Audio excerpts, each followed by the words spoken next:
आपकी आवाज। नमस्कार, मैं हूं अमित पालित। बंगाल दौरे पर लक्ष्य सोनार बांग्ला का मैनिफेस्टो जारी करने और 294 रथ रवाना करने के बाद जेपी नड्डा बंकिम चंद्र चटर्जी के घर पहुंचे हैं। बंकिम चंद्र चटर्जी ने ही राष्ट्रगीत वंदे मातरम लिखी थी। ममता बनर्जी बार बार बंगाली बनाम बाहरी की बात करके बीजेपी पर निशाना साधती हैं, लेकिन बंगाल की धरती के सपूतों की धरोहर को संवारने का ममता के पास वक्त नहीं है और बंकिम चंद्र चटर्जी का घर बदहाल है, जिसकी तस्वीर भी हम आपको दिखाएंगे। तो बंगाल में चुनावी पारा बिल्कुल चरम पर है और इस बीच बंगाल के हेरिटेज को लेके, और आप जो तस्वीर इस वक्त देख रहे हैं ये जगह नोदिया की, आपको बता दें नोईहाटी, ये नोईहाटी की तस्वीर देख रहे हैं। नोईहाटी में काठाल पाड़ा एक जगह है जहां पर बंकिम चंद्र चट्टोपाध्याय उनका जन्म हुआ था। ये इनका पैतृक घर है और उनके पैतृक घर पर ही पहुंचे हैं। ये नॉर्थ 24 परगना पे पड़ता है। नॉर्थ 24 परगना में ये इलाका पड़ता है नोईहाटी, और नोईहाटी के पास बैरकपुर का भी इलाका है और साथ ही इसके पास ही हालीशौर भी आता है जहां से मुकुल रॉय आते हैं। और बैरकपुर से तो आप जानते हैं कि सांसद जो अर्जुन सिंह है वो भी इस वक्त नजर आ रहे हैं जेपी नड्डा के साथ। तो बंकिम चंद्र चट्टोपाध्याय का जो पैतृक घर है नोईहाटी में, वहां पर इस वक्त पहुंचे हैं। हमारे साथ संवाददाता अर्चना सिंह भी जुड़ गई हैं जो इस वक्त नोईहाटी में मौजूद है। अर्चना, आप नोईहाटी पहुंचे। नोईहाटी में जो उनका घर है मुझे लगता है कि ज्यादा बेहतर है जहां पर आप गई थी चुचुरा में, उसके मुकाबले। वहाँ पर वो 5 साल रहे थे और ये वो घर है जहाँ पर उनका जन्म हुआ था। अभी यहाँ पर अंदर ही जेपी नड्डा मौजूद हैं, उन्होंने इसी गेट से प्रवेश किया है। ये बंकिम चंद्र चट्टोपाध्याय का वो घर है जहाँ उनका जन्म हुआ। जन्म के बाद जहाँ वो अपने परिवार के साथ रहते थे, जहाँ उन्होंने अपनी पढ़ाई की, जहाँ वो बड़े, और उसके बाद ये जो आप इस वक्त तस्वीर देख रहे हैं ये वो म्यूजियम है जिसे बंकिम चंद्र म्यूजियम कहा जाता है। और इस म्यूजियम की खास बात अमित ये है, इस म्यूजियम का बहुत सारा हिस्सा ऐसा है जो बंकिम चंद्र चट्टोपाध्याय ने खुद जेपी नड्डा ने हाल में 1886-87 में खुद बनाया था। इसमें एक ऐसा कमरा है जिसमें बैठकर वो लिखा करते थे।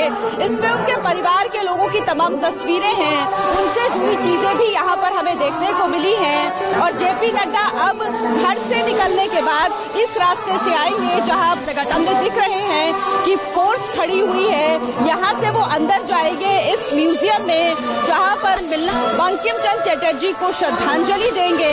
यहां पर उनसे जुड़ी तमाम यादें हैं। बीजेपी की पूरी कोशिश है कि केवल ये ना दिखे कि वो बंगाल में राजनीति कर रही है, बल्कि वो यहाँ की विरासत से भी जुड़ी हुई दिख रही है। और इसीलिए कोशिश है कि जितने भी महापुरुष हैं उन सबको नमन किया जाए, उन सबके पास जाया जाए, ताकि बंगाल की जनता में एक संदेश जाए कि भर किया जा रहा है सिर्फ राजनीति करने के लिए यहाँ पर नहीं है, बल्कि वो यहाँ के महापुरुषों का सम्मान करती है। क्योंकि बंगाल की धरती वो धरती है जो सिर्फ अपने इतिहास के साथ जीती नहीं, बल्कि अपने दिन प्रतिदिन की दिनचर्या में भी उन्हें शामिल करती है। और ये वो मंच आप देख रहे हैं उधर है, यहाँ पर जेपी नड्डा रहेंगे। हालांकि उनके स्वागत की तैयारी की गई है यहाँ पर। हालांकि यहाँ का उनका बहुत थोड़ी देर का कार्यक्रम है।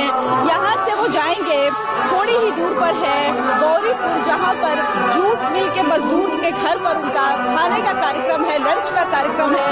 उसके बाद वो दर्शन करने जाएंगे, फिर एक रैली को संबोधित करेंगे और उसके बाद वो बैरकपुर में, बहुत महत्वपूर्ण जगह बैरकपुर का नाम जब आता है तो मंगल पांडे का नाम आता है, मंगल पांडे को श्रद्धांजलि देने जाएंगे। और उसके बाद उनका कार्यक्रम आगे बढ़ेगा जहां हम इंटेलेक्चुअल से मुलाकात करेंगे। लेकिन ये वो जगह है, ये वो धरती है जहां पर बंकिम चट्टोपाध्याय ने जन्म लिया। आपकी सारी इंफॉर्मेशन हम तक आई है, लेकिन इस वक्त कुछ तस्वीरें हमारे पास आ रही हैं जो अंदर इस वक्त जेपी नड्डा मौजूद है, उनके साथ संबित पात्रा नजर आ रहे हैं, कैलाश विजयवर्गीय उनके साथ हैं। तो तमाम जो बड़े नेता हैं बीजेपी के वो इस वक्त जेपी नड्डा के साथ हैं। ये तस्वीरें आप देख रहे हैं, ये उत्तर 24 परगना का इलाका है जहां पर नोईहाटी एक जगह है जहां पर बंकिम चंद्र चट्टोपाध्याय का पैतृक घर है, जहां पर उनका जन्म हुआ था। और इसी घर में इस वक्त आप देखिए कि जिसे अब म्यूजियम में तब्दील कर दिया गया है। यहाँ पर दिलीप घोष भी नजर आ रहे हैं जो बंगाल बीजेपी के अध्यक्ष हैं। जेपी नड्डा वहाँ पहुँचे हैं और ये वो कमरा है जहाँ पर बंकिम चंद्र चट्टोपाध्याय इसी कमरे में सोते थे और उनके इस बेड पर उन्होंने नमन किया है जेपी नड्डा ने। और जो कि कोशिश हो रही है, बीजेपी लगातार कोशिश कर रही है कि जो संस्कृति है या फिर बंगाल का कल्चर है, जो इतिहास है, उसके साथ बीजेपी अपने आप को जोड़कर दिखा रही है। बीजेपी कि हमेशा कोशिश रही कि वो जिस भी इलाके में जाते हैं उस इलाके के जो प्रबुद्ध नाम हैं, स्वतंत्रता सेनानी हो या फिर कोई बड़े कलाकार हो या फिर वहाँ से कोई बड़ा हस्ती कोई निकला हो, उनके बारे में ज़रूर जिक्र करते हैं। और उसी के कड़ी में जब जेपी नड्डा नोईहाटी पहुँचे, यानी उनको बैरकपुर जाना है, नोईहाटी के पास ही बैरकपुर का इलाका पड़ता है, अपने कार्यक्रम को उन्होंने थोड़ा सा और एक्सटेंड किया। वो नोईहाटी गए, बंकिम चंद्र चट्टोपाध्याय के घर में जाके उन्होंने उनको श्रद्धांजलि दी। तो ये बताता है कि बंगाल की संस्कृति के साथ बीजेपी का जुड़ाव है। और साथ ही साथ ये जो आप तस्वीरें देख रहे हैं, ये भी बताती है कि बीजेपी का जो इलेक्शन कैंपेन है उसमें बीजेपी कोशिश करेगी कि हर जिले के जो बड़े बड़े प्रबुद्ध नाम हैं, बड़े स्वतंत्रता सेनानी हैं, उनकी एक लिस्ट तैयार की जाए। और जब भी कोई नेता उस जिले में जाएगा उनका जिक्र करेगा और साथ ही साथ वहाँ पर लोगों को बताया जाएगा कि जब उनकी सरकार आएगी तो उन लोगों के लिए स्मारक हो या फिर कोई उनके लिए कोई म्यूजियम बनाना हो, वो ये सरकार, अगर बीजेपी की सरकार आती है तो बनाएगी। तो इसी तरह से जो लगातार टीएमसी बाहरी होने का आरोप लगा रही है बीजेपी, उसकी काट एक बीजेपी निकाल रही है। किस तरह से वो उनके जो बड़े नाम हैं उनको वो जगह देगी, उनको सम्मान देगी जो इतने सालों में ना मिला हो। और इसी कड़ी में देखिए, जब जेपी नड्डा उत्तर 24 परगना पहुंचे हैं, बैरकपुर वो जाएंगे, ठीक उससे पहले वो नोईहाटी जाते हैं। नोईहाटी में जाकर इस वक्त वो बंकिम चंद्र चट्टोपाध्याय के घर में पहुंचे हैं, उनको श्रद्धांजलि दी है। बंगाल के जो इतिहास में अगर बात करते हैं, जैसे रविंद्रनाथ हैं, तो उनके बाद बंकिम चंद्र चट्टोपाध्याय भी एक बड़ा नाम आता है। और उसके ज़रिए ही बंगाल की संस्कृति को लोगों ने समझा, जाना। और कई सारे जो किताबें हो, चाहे वो हम आनंद मठ की बात कर लें या फिर इसके अलावा उन्होंने जो और भी सारी किताबें लिखी हैं, जिसमें कपाल कुंडला है या फिर देवी चौधरानी है, जिसके बारे में लोग जानते हैं। अर्चना, जिस तरह से हम देख रहे हैं कि जेपी नड्डा को बैरकपुर जाना है, लेकिन वक्त निकाल के पहुंचते हैं नोईहाटी और बंगाल की संस्कृति के साथ जुड़ने की जो कोशिश कर रहे हैं, तो साफ तौर पे टीएमसी की जो एक लगातार नारेबाजी होती है, बहिरागतो यानी बाहर के लोग हैं, उसकी काट दिख रही है। बिल्कुल, लेकिन अमित एक बात बताऊं, मैं बंगाल पहले भी बहुत करीब 2 महीने रही, उसके बाद अभी भी लोगों के लिए, यहाँ के लोगों के लिए ये मुद्दा नहीं है। यहाँ के लोग कहते हैं कि प्रधानमंत्री कैसे बाहरी हो सकते हैं, ये प्रधानमंत्री बाहरी कैसे हो सकते हैं। ये तस्वीर देखिए, ये है म्यूजियम की तस्वीर जहाँ पर जेपी नड्डा, कैलाश विजयवर्गीय पहुंचे हैं। और ये वो जगह है जहाँ पर बंकिम चंद्र चटर्जी बैठकर लिखते थे। उन्होंने अपनी कई किताबें यहाँ पर लिखी हैं, इसीलिए ये जगह बहुत ज्यादा पूजनीय हो जाती है। और यहाँ पर इस वक्त पहुंचे हैं, जेपी नड्डा पहुंच गए हैं, कैलाश विजयवर्गीय हैं, इसके अलावा तमाम नेता यहाँ पर मौजूद हैं जो अब अंदर जा रहे हैं। ये वो म्यूजियम है, इसकी खासियत ये है अमित कि इसे खुद अपने जीवन काल में बनाया था बंकिम चंद्र चटर्जी ने। इसे बंकिम चंद्र पार्लर भी कहते हैं। यहाँ जो बोर्ड लगा हुआ है उसमें बंकिम चंद्र पार्लर भी लिखा हुआ है।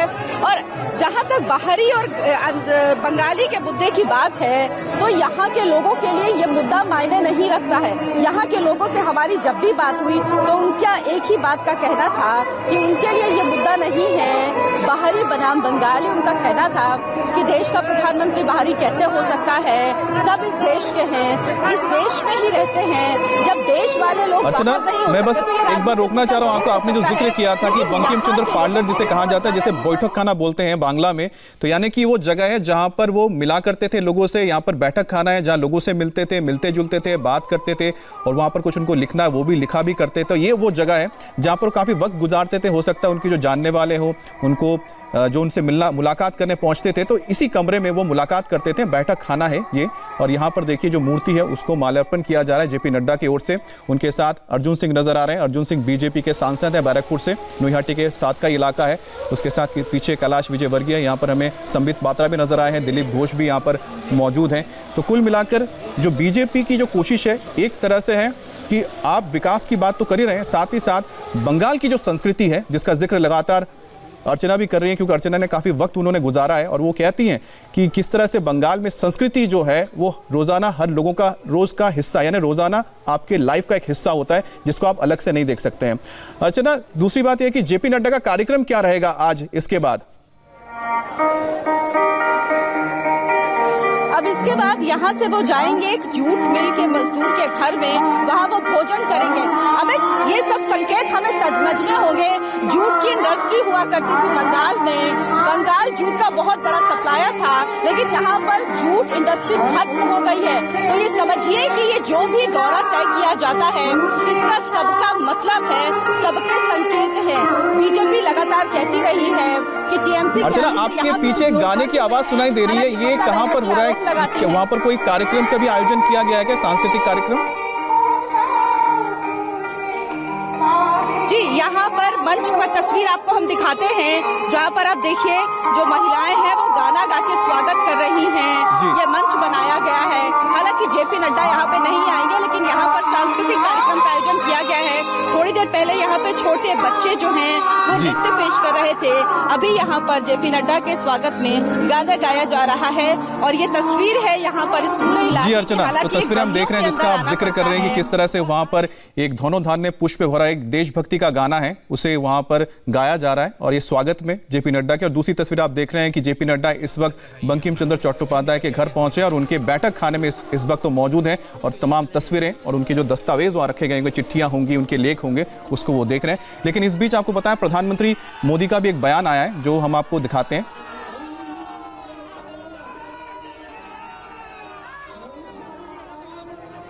मुझे बताया गया है कि वंदे मातरम भवन, जहां बंकिम चंद्र जी 5 साल रहे, कहते हैं कि वो तो बहुत बुरी हालत में है।